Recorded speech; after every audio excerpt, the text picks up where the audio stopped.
There's been a lot of discussion recently about vote by mail or mail-in voting or vote from home, as the Democrats have christened it.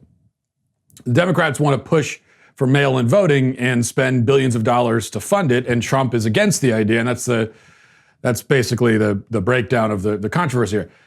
The reason we're given for why we have to do vote by mail is that, of course, come November, the coronavirus is still going to exist, and we don't want people going out to the polls and getting infected.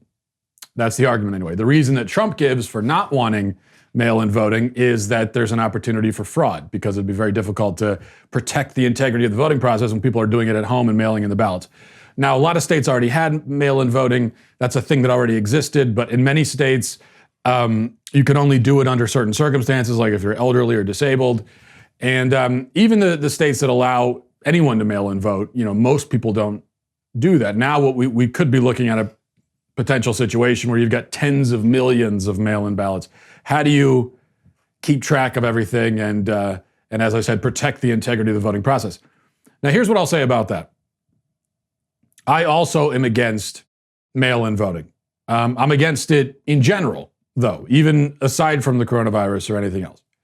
I don't like it. But my reason has very little to do with voter fraud. Yeah, that is a concern. Trump is right. But that's not the primary concern. I think when it comes to the integrity of the voting process and issues that have to do with voting, voter fraud is a much lesser concern than something else that I want to talk about. And it's also true, as others have argued, by the way, that the idea that voting will be significantly dangerous because of the coronavirus is totally absurd. I think we've established by now that you can leave your home and you should be okay. You can go out and do things and still avoid being sick. You don't need to be locked away. In fact, you probably should not be. Not probably, you definitely should not be locked away. So it will be perfectly possible and really not that difficult to have people go to the polls in person and vote and not get or spread the coronavirus.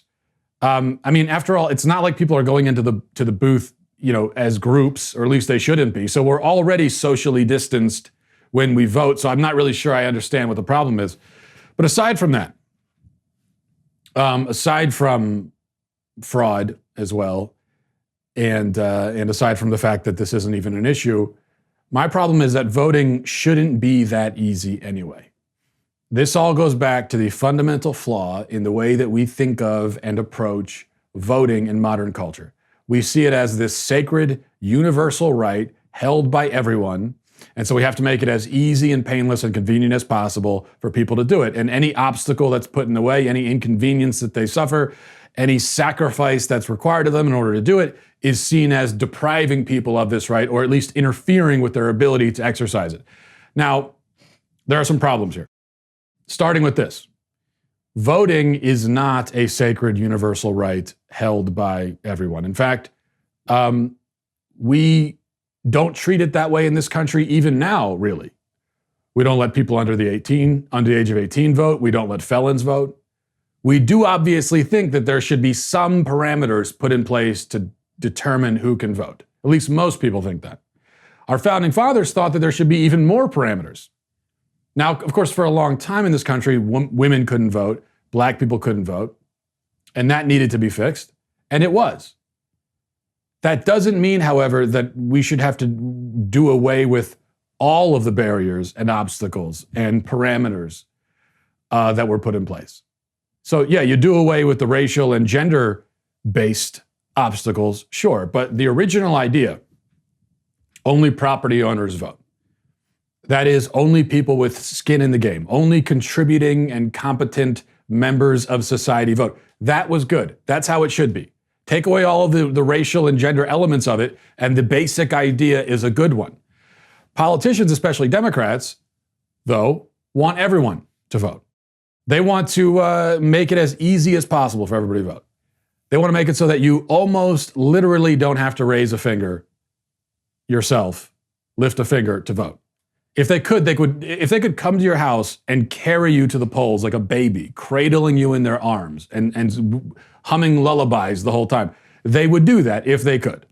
Why? Is it because they're just such huge fans of the democratic process Is it because they just really believe in, having people involved? No, it's because they benefit by having uninformed, lazy, stupid, non-contributing people voting. Those people are their people, right? That's their constituency. They need those voters. They don't just want those votes, they need them. The voters they don't want, though, are informed, intelligent, mature. I mean, the kind of voters that will be willing to make a sacrifice, the kind of voters that will, it's so important for them to participate that they'll carve out some time on the actual day of voting and go to the polls and do it. Now, these Democrats, those are the voters they don't want. But they can't stop those people from voting. So instead, they drown out their votes in a flood of stupid, in a flood of lazy and stupid. That's why they want a big turnout. Big turnout means that a lot more than just the informed and interested and invested people came out. It was exactly what they want. And that's why, while everybody cheers for big turnouts, I hope for small ones, much smaller. Ideally, there would be, 10 or 20 million people voting, tops. I mean, the really invested, the really informed, the really involved people.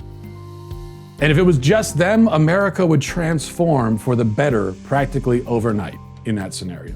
Well, I hope you enjoyed that clip from the Matt Walsh Show. If you did, go ahead and hit that subscribe button right down there so you can stay up to date on all of our future content.